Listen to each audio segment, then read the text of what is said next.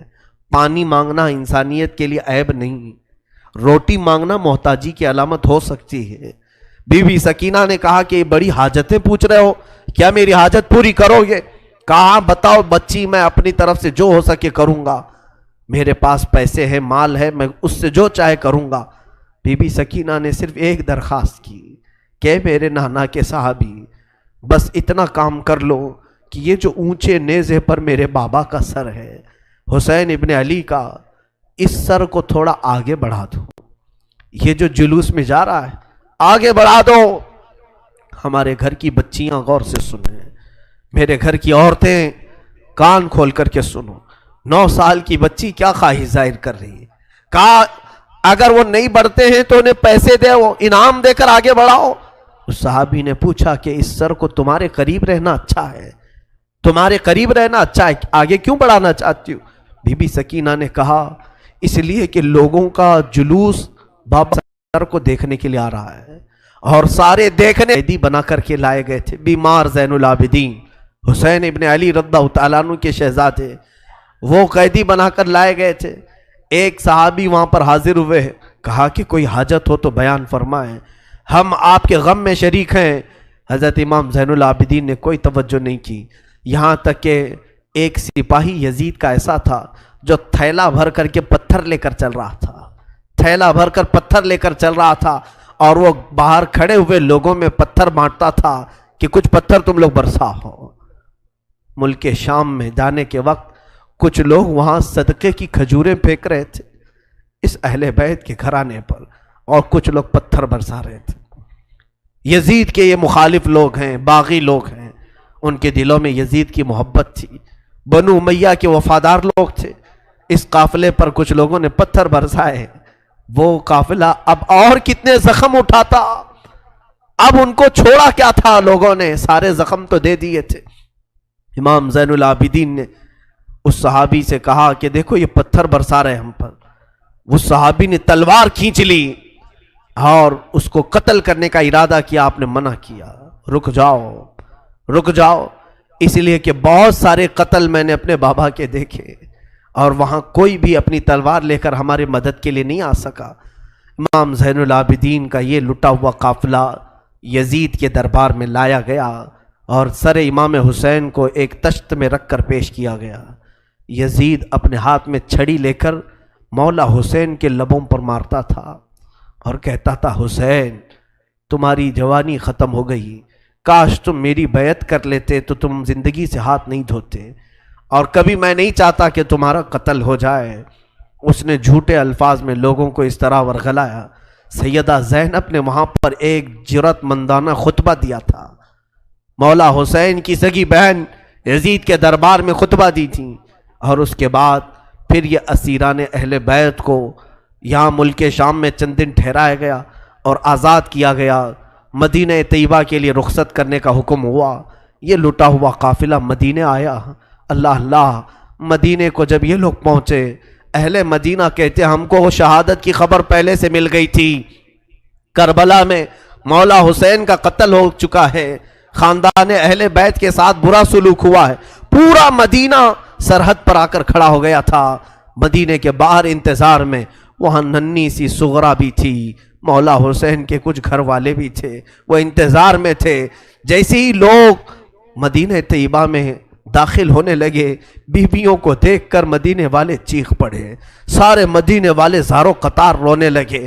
سیدھا یہ قافلہ آیا بارگاہ رسول میں، مصطفیٰ صلی اللہ علیہ وسلم کی قبر انور کے پاس پہنچ گیا، اور پھر بی بی زینب وہاں کھڑے ہو کر شروع سے لے کر اخیر تک کی داستان میرے آقا کو سنانے لگی۔ یا رسول اللہ، آپ کا دوش پر سوار ہونے والا شہزادہ، آپ کا محبوب نظر حسین بڑے زخموں سے چور چور تھا۔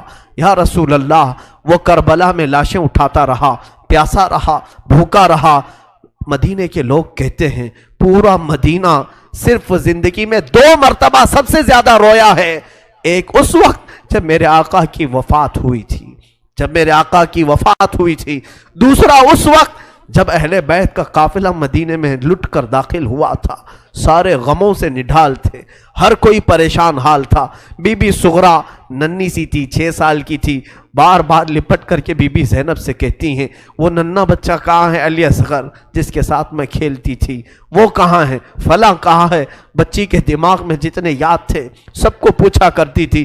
بی بی زینب کہتی ہیں ہر ایک کے جواب میں جب میں کہتی تھی وہ بھی انتقال کر گئے، وہ بھی انتقال کر گئے۔ بی بی صغرا پوچھتی تھی کیا کربلا میں موت سستے میں ملتی ہے؟ جہاں آپ لوگ گئے تھے موت بہت سستی ہے، اتنوں کو کیسے آپ نے موت کے گھاٹ اتار دیا؟ بی بی زینب کے پاس کوئی الفاظ نہیں تھے۔ امام زین العابدین کا زندگی بھر یہ حال تھا۔ اللہ اکبر! زین العابدین وہ تنہا شہزادے ہیں میرے مولا حسین کے جو پھر 95 ہجری تک باحیات رہے۔ امام حسین کی شہادت ہونے کے بعد 61 ہجری میں جو شہادت ہوئی اس کے بعد سے سن 95 ہجری تک آپ باحیات رہے، لیکن روتے روتے آنکھوں کا پانی سوکھ گیا تھا۔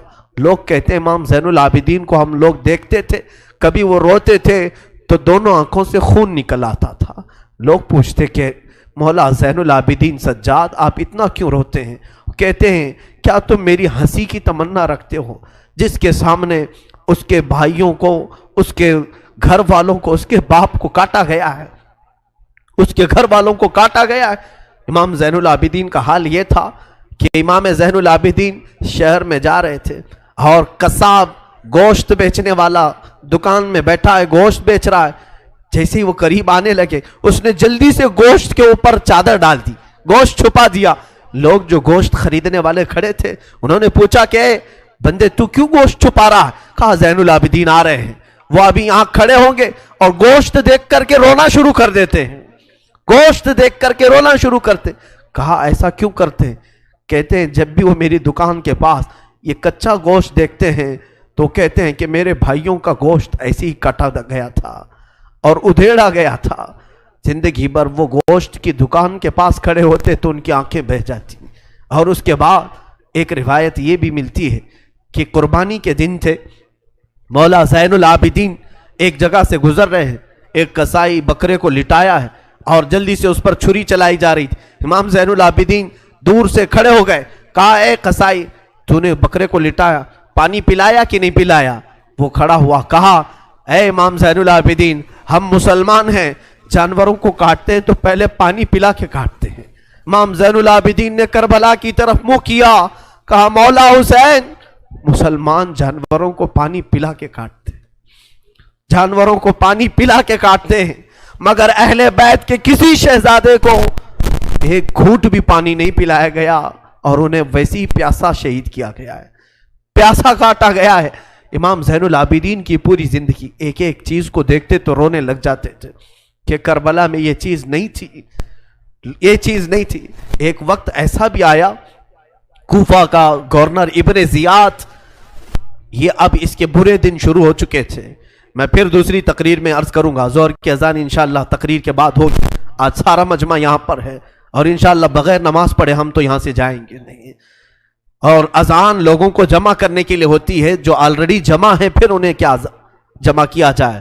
اذان تو ہم دیں گے انشاءاللہ، صبر کریں۔ یہ وقت شہادت کا ہے، یہ وقت کربلا کی یاد کا ہے۔ مولا حسین کے یہ شہزادے امام زین العابدین رضی اللہ تعالیٰ، زندگی بھر آپ کے حالات یہ تھے کہ کبھی کچا گوشت دیکھیں تو رو پڑے، کسی جانور کو ذبح ہوتے دیکھیں تو رو پڑے۔ ایک بار امیر کوفہ ابن زیاد، اب امیر مختار نام کا ایک شخص جو بدلہ لینے کے لیے بعد میں اٹھ کھڑا ہوا، بعد میں کوفہ میں ایک ایسا شخص ظاہر ہوا جس کا نام مختار ثقفی تھا۔ اس نے اعلان کیا کہ میں قاتلان حسین کا بدلہ لوں گا، اور اس نے اٹھ کر کے کچھ اہل بیت سے محبت کرنے والوں کو اپنے قافلے میں جمع کیا، اور یہ قافلہ بڑھتا گیا یہاں تک کہ خون حسین کا بدلہ لینے کے لیے یزید کی موت کے بعد اس نے ہر ایک کو تلاشنا شروع کیا۔ شمر کو ڈھونڈا، اس کو قتل کیا، اور اس کے بعد عمرو بن سعد کو ڈھونڈا، اسے قتل کیا۔ عبید اللہ بن زیاد جو کوفہ کا حاکم تھا، جو جڑ تھا اس فساد کا، اسے ڈھونڈا، اور اس کے بعد 22,000 کا جو لشکر تھا اس میں سے کسی ایک کو بھی اس نے زندہ نہیں چھوڑا، ایک کو بھی نہیں.